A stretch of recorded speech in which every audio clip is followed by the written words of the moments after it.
Olá, meus queridos alunos do quarto ano, eu sou o professor Daniel e hoje nós estamos de volta em mais uma semana de aprendizagens e mais uma semana em que a gente recomeça utilizando o nosso material do Educacerra. Pois é, hoje nós vamos dar início à lição 18. A lição 18 vai trazer para a gente um texto que tem um nome chamado dicionário. E aí, automaticamente, ao pensar em dicionário, eu lembro especificamente do gênero textual que vive dentro daquele grande livro que traz o significado de todas as palavras, que é o verbete. Então, vocês estão vendo aí uma definição para esse gênero textual.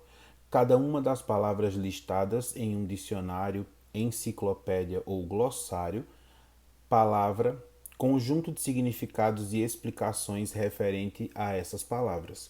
Ou seja, quando a gente está com dúvidas sobre determinado significado, o que é que aquela palavra significa, eu consulto o dicionário. Então eu estou consultando um verbete. Assim como também, às vezes a gente está no nosso livro, geralmente o livro de história tem muito glossário. Glossário você lê um texto, e aí esse texto traz palavras mais complicadas, e abaixo desse texto tem essas palavras listadas e seus significados. Assim como no dicionário, no glossário você também vai encontrar tudo em ordem alfabética. Antigamente, quando o tio Daniel estudava, eu não tinha a internet como vocês têm hoje em dia. Então, para eu consultar o significado de alguma palavra, eu consultava o dicionário.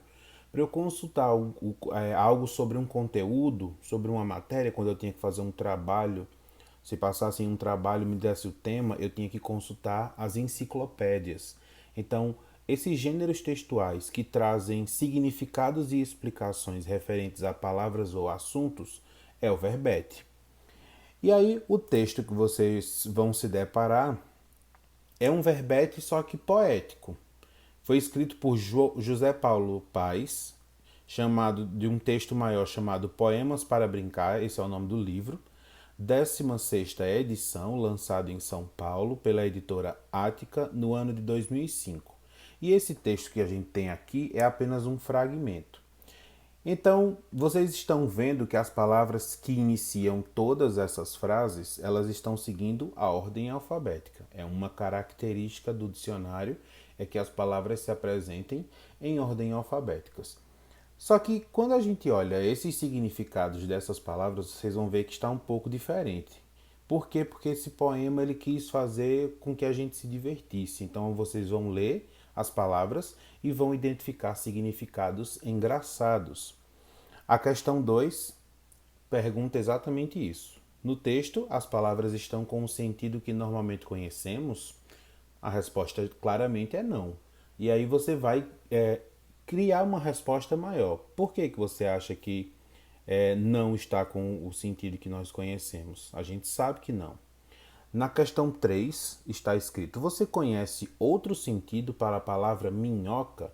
Diga com suas palavras. Nessa questão, você pode escrever o significado correto da palavra minhoca, só que com suas palavras. Não precisa pesquisar. Você pode colocar onde ela se encontra, para que é que ela serve, como é o corpo dela. Tudo isso aí nessa questão 3.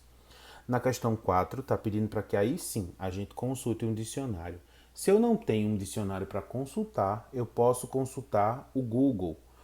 O Google serve para que a gente pesquise tudo. Então você vai colocar lá, minhoca, espaço, significado. E aí o Google vai dar para você qual é o significado da palavra minhoca e você anota na quarta questão.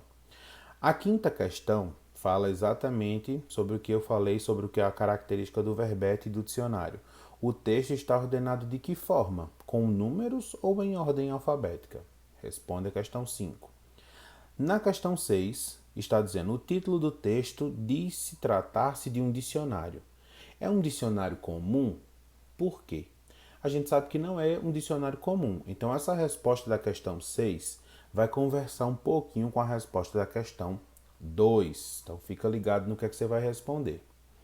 Na questão 7, ainda sobre o texto, diz o seguinte: qual será o objetivo de se colocar palavras do texto em ordem alfabética? Imagine, você vai procurar o significado de uma palavra no dicionário e as palavras estão todas misturadas, elas não seguem nenhum tipo de ordem. Não está em ordem alfabética. Vai ser fácil achar? Não, não vai ser fácil achar. Então, respondendo à questão 7, já ajudando vocês, o objetivo de se colocar as palavras em ordem alfabética é facilitar a localização das palavras e dos seus significados. Compreendido? A questão 8 está perguntando para a gente o seguinte: o texto que você leu acaba nos divertindo. Não é nem perguntando, ele está afirmando. O texto que você leu acaba nos divertindo. Ele é um texto, e aí tem as 3 respostas. Letra A, descritivo. Letra B, narrativo. E letra C, poético. Se você observar, a letra A está dizendo descritivo. Um texto descritivo, ele vai descrever alguma coisa. Ali não está sendo feito isso. No texto narrativo, nós temos uma narração, uma contação de uma história, de um fato. Também não está sendo feito isso naquele texto. E na letra C diz um texto poético. Quando você começar a ler o texto, nas primeiras frases você vai ver que ele tem um tom poético. No próprio título já diz, o título do livro maior é Poemas para Brincar. Então, a resposta da questão 8 está bem fácil também. A questão 9 e a questão 10 vai precisar que você faça e peça para um adulto corrigir. Ou então você pode fazer, mandar a foto para o seu professor, pedir para que ele corrija, e aí você marca se acertou ou se errou. Conforme na questão 9. Na questão 9 vocês têm aí uma loteria de palavras. Quem fará 13 pontos? Porque nessa lista aí de palavras nós temos 13 palavras divididas em 2 listas e ao lado tem escrito acertos e erros, correto? Igual como está aí no livro de vocês. As mesmas palavras elas estão escritas uma correta e uma incorreta, uma do lado da outra. Então você vai marcar o X onde a palavra é correta. Marca o X ao lado, não em cima da palavra. Se você acertar, você marca em acertos. Se você errar, você marca em erros e corrige o X que você marcou. Então, leia as palavras com atenção. Procure, pode ser que essas palavras já tenham aparecido, inclusive no texto, se você tiver dúvida. E aí você marca o X ao lado da palavra que está escrita de forma correta. Na questão 10, nós temos 7 frases escritas aí, ainda a respeito das palavras que está no texto dicionário. E você vai ler as frases e em cada frase tem um erro. Você precisa encontrar e circular esse erro. Depois, você pode anotar ao lado, nesses espaços brancos, a palavra correta. Então, por exemplo, na frase 1 tem aí aulas, período de interrupção das férias. Tem uma palavra que está errada, que é o período. Não se escreve período com U no final. Então você circula a palavra que está errada e escreve ela correta lá embaixo no final da frase, ao lado de férias. O mesmo você vai fazer nas outras frases abaixo. Na questão 11, está querendo saber o que é que significa essa expressão besouro noturno. E aí você tem 3 respostas para poder marcar uma só. A questão 12 quer saber da gente qual é o sentido oposto da expressão gente com pressa. Então, se eu estou pensando no oposto, eu quero saber o contrário dessa expressão que está em negrito. Então, você vai dar uma olhada aí, vai marcar a alternativa que mostre o oposto dessa expressão, que é gente com pressa. Ao lado tem a questão 13, que diz o seguinte: o texto dicionário usa 2 pontos para indicar.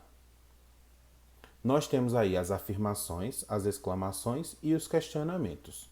Vocês vão observar lá no texto o que é que ele está utilizando. Se ele está utilizando afirmações, se ele está utilizando explicações ou se ele está usando questionamentos. Você vai marcar 2 respostas. Você vai marcar 2 alternativas. Vamos atentar aos pontos finais, à pontuação utilizada em cada uma das frases. Você sabe que o texto do dicionário ele está lá para explicar o significado de uma palavra. Então, você já sabe qual é uma das alternativas.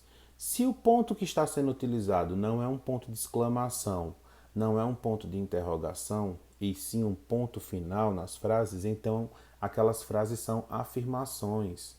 Questionamentos, a gente precisa da interrogação. Então, observa a pontuação das frases para saber. Na questão 13, você tem que marcar duas alternativas. A questão 14 diz o seguinte: inspirados nas explicações criativas para a palavra do texto, para as palavras do texto, escreva também explicações criativas para as palavras amanhã e ontem. Então você vai escrever de uma forma engraçada o significado da palavra amanhã e uma forma engraçada o significado da palavra ontem. A questão 15, ela traz para a gente, agora sim, ela traz para a gente um verbete correto. Esse daí tá a imagem, a palavra separada em sílabas, perceba que ela está separada em sílabas. Nós temos uma das sílabas que ela está pintada de amarelo. Por quê? Porque essa é a sílaba tônica. O dicionário também traz para a gente qual é a sílaba mais forte. Então, quando eu estou com dúvidas até sobre isso, eu encontro também no dicionário. Embaixo vem dizendo em vermelho o que é que castelo é, qual é a classificação do castelo. Castelo é um substantivo que dá nome a um tipo de residência. E embaixo tem um significado: residência muito grande, cercada de muros altos com torres de proteção.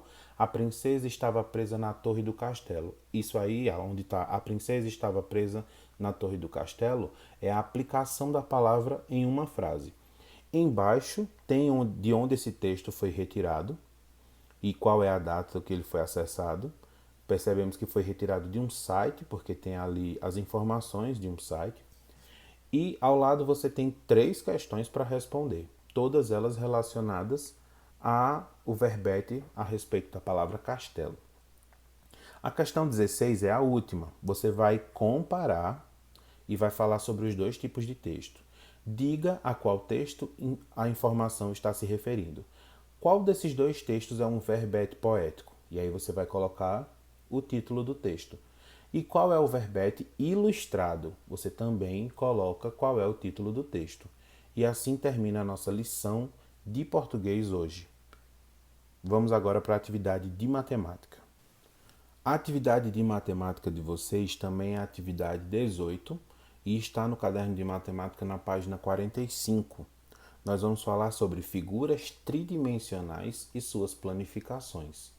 O que são figuras tridimensionais? Então vamos aproveitar que a gente estava aí trabalhando até agora com o dicionário e vamos falar sobre o significado da palavra tridimensional.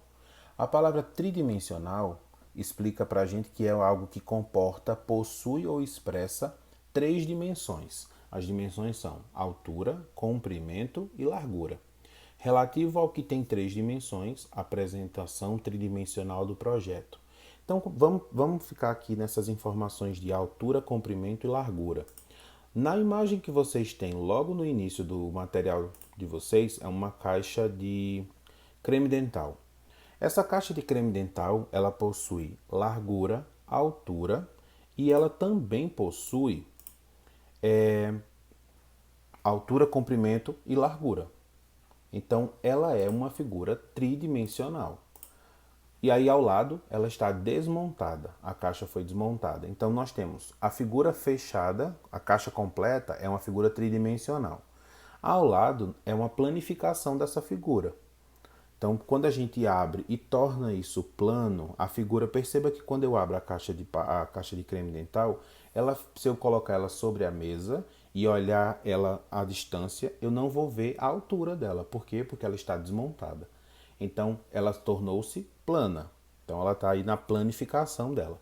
Abaixo, vocês vão ter algumas questões para responder a respeito de planificação. A primeira questão mostra para a gente uma planificação e uma dessas de uma embalagem, e essa embalagem, quando ela está montada, tridimensional, ela é uma dessas 3 aí embaixo. Então observem os formatos que tem aí, principalmente esses 2 triângulos, para poder marcar o sólido geométrico correto abaixo. Na questão 2, mostra para a gente assim: quando planificamos os sólidos geométricos, surgem regiões planas, que foi o que eu acabei de dizer. Observe e complete com o nome da figura, da forma geométrica da região plana. Então, nós temos aí, a primeira figura é um cubo. Esse cubo está planificado aí ao lado. E em seguida tem uma das faces do cubo. Aí você vai escrever qual é o nome dessa região plana. Logo abaixo, nós temos duas planificações. Uma planificação de um cilindro e uma planificação de um cone, onde tem esse círculo afastado. Não, desculpa. Nós temos uma planificação de 2 cilindros. Nesses cilindros, nós temos aí duas formas geométricas planas. Então você vai ficar ligado nas regiões planas e vai escrever o nome delas. Então, as regiões planas são essas que estão aparecendo circuladas para vocês aí. Vocês vão anotar quais são os nomes dessas regiões planas. Combinado? A questão 3, nós temos aí, ó. Com quais planificações abaixo você conseguiria montar um cubo? Presta bastante atenção. Tem aí 6 tipos de planificação. Imagine que você precisa montar um cubo. Com algumas delas a gente consegue montar esse cubo. O Daniel vai adiantar aqui a resposta para vocês com... Não, vocês vão pensar. Imaginem tridimensionalmente. Um cubo ele precisa ter 6 lados, porém a disposição desses 6 lados precisam estar correta. Eu não posso planificar ele de qualquer forma. Não é porque eu juntei 6 quadrados que eu vou conseguir montar um cubo. Então, observem direitinho nesse material de vocês. Deixa o tio Daniel dar uma conferida melhor aqui nessa lição 18, para eu saber se tem mais de uma resposta. Tem 4 respostas. Então, com 4 dessas aí, a gente consegue formar um cubo. E aí, por último, nós temos a quarta questão. A quarta questão mostra para a gente 5 sólidos geométricos e você vai precisar ligar o sólido geométrico à sua planificação. Vou dar uma dica. A gente já sabe qual é a do cubo porque a gente já viu lá em cima. 2 dessas aí têm formas redondas. Então observa direitinho quais são. Começa pelas 2 redondas e em seguida você vai analisando qual é a que tem triângulos, qual é a que tem retângulos, para poder você ligar corretamente. Quando terminar, aí envia a foto para o seu professor e estamos liberados das nossas atividades de hoje. Mais uma vez eu digo, não esquece de treinar a sua leitura. Então um grande abraço, bom restinho de segunda-feira e até amanhã.